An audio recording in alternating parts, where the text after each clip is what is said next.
پیارے طلباء و طالبات، السلام علیکم۔ اس سے پہلے کے پیریڈ میں ہم نے پڑھا تھا بکسر کی جنگ، کمپنی کے نظام کا ارتقاء، امدادی فوجی منصوبے کی شرطیں، یہاں تک پڑھا تھا۔ اس کے بعد ہم دیکھیں گے ڈلہوزی کی خالصہ پالیسی۔ تو بھارت میں ڈلہوزی 1848 میں گورنر بن کر آیا۔ وہ کچھ زیادہ ہی سامراجیت پسند تھا، یعنی وہ اپنا راج پھیلانا چاہتا تھا۔ اس نے سامراجی پالیسی کو بڑھاوا دیا اور انگریز حکومت کو پھیلانے کے لیے اس نے خالصہ پالیسی اپنائی۔ خالصہ پالیسی یعنی کسی بھی چیز پر زبردستی قبضہ کرنا۔ تو ڈلہوزی نے ریاستوں کو 5 طریقے سے خالصہ کیا۔ پہلا ہے جنگ کے ذریعے خالصہ۔ تو اس نے جنگ کر کے پنجاب اور پیگو 2 ریاستوں کو خالصہ کیا۔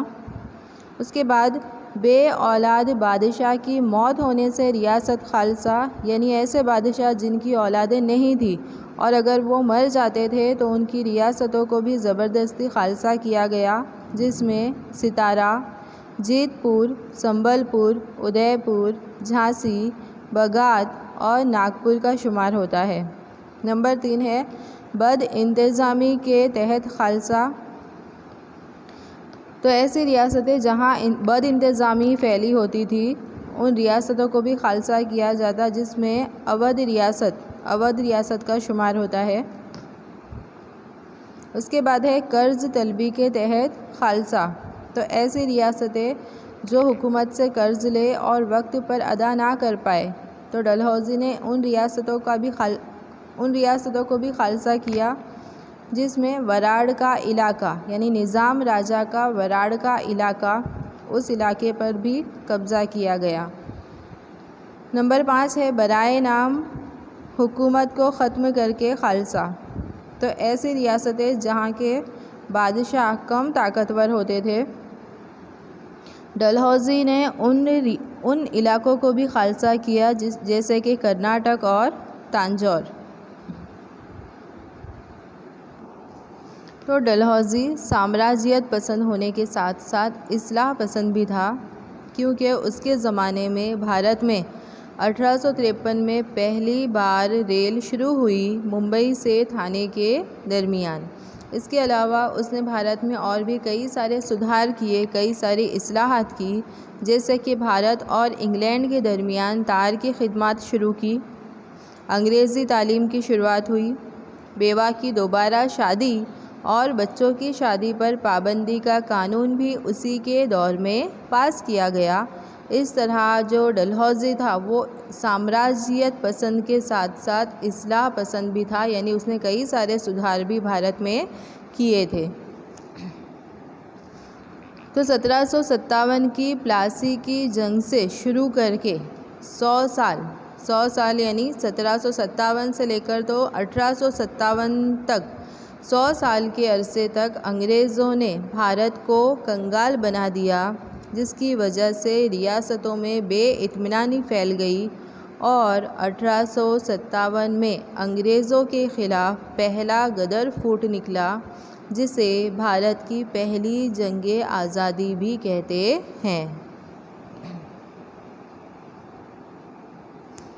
اس کے بعد دیکھیں گے کمپنی کے اقتصادی اثرات، یعنی ایسٹ انڈیا کمپنی کے کیا اثرات ہوئے بھارت میں، اسے گجراتی میں کہیں گے کمپنی آرتھک اثروں۔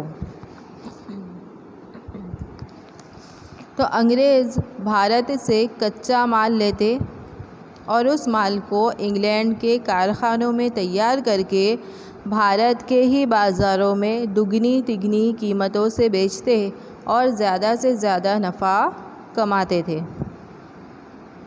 بنگال سوتی کپڑا، کچا ریشم، چینی، پٹسن، ململ کی برآمد کرتا تھا، لیکن 1756 سے 1708 تک بنگال کی اقتصادی چمک دھمک مدھم پڑ گئی۔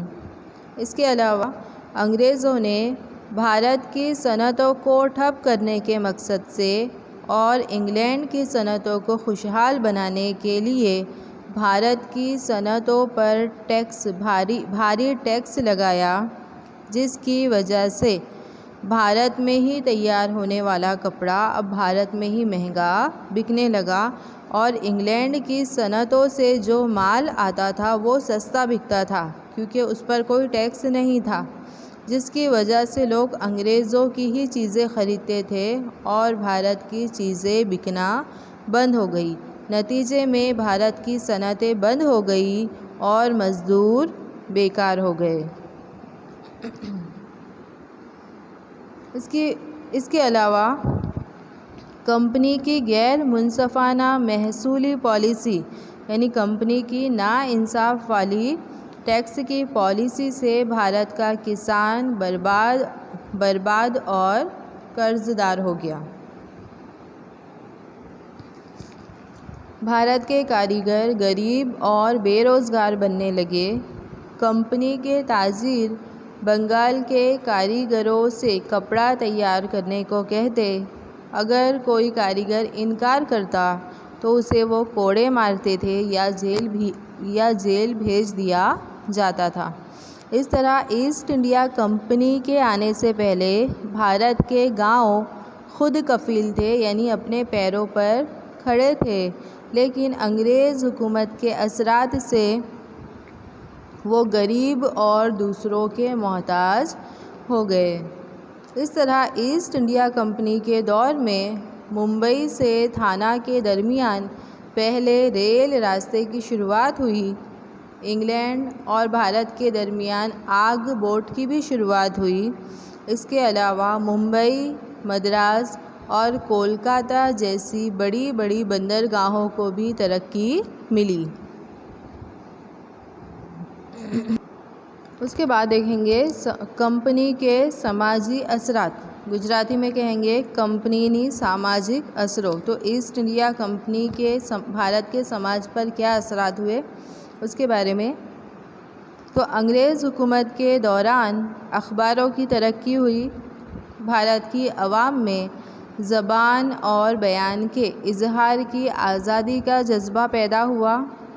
جس وقت انگریز بھارت میں حکومت کر رہے تھے اس دور میں بھارتی سماج میں بہت سی بری رسمیں تھیں، جس میں ستی کا رواج، بیٹی کو دودھ پیتی کرنے کا رواج، بچوں کی شادیوں کا رواج وغیرہ۔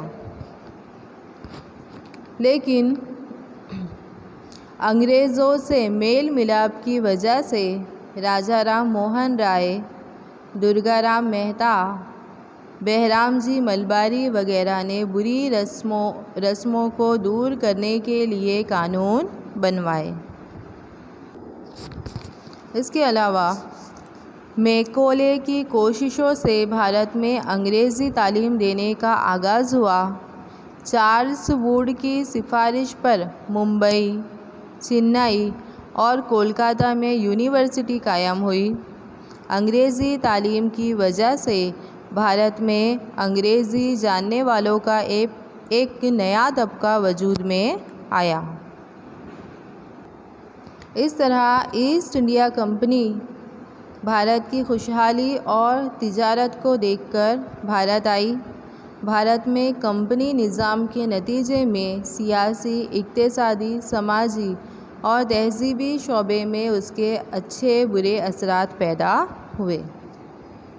تو یہ سبق آپ کا یہاں پر پورا ہو چکا ہے۔ اب اس کے سوال کے جواب آپ کو نوٹ بک میں لکھنا ہے۔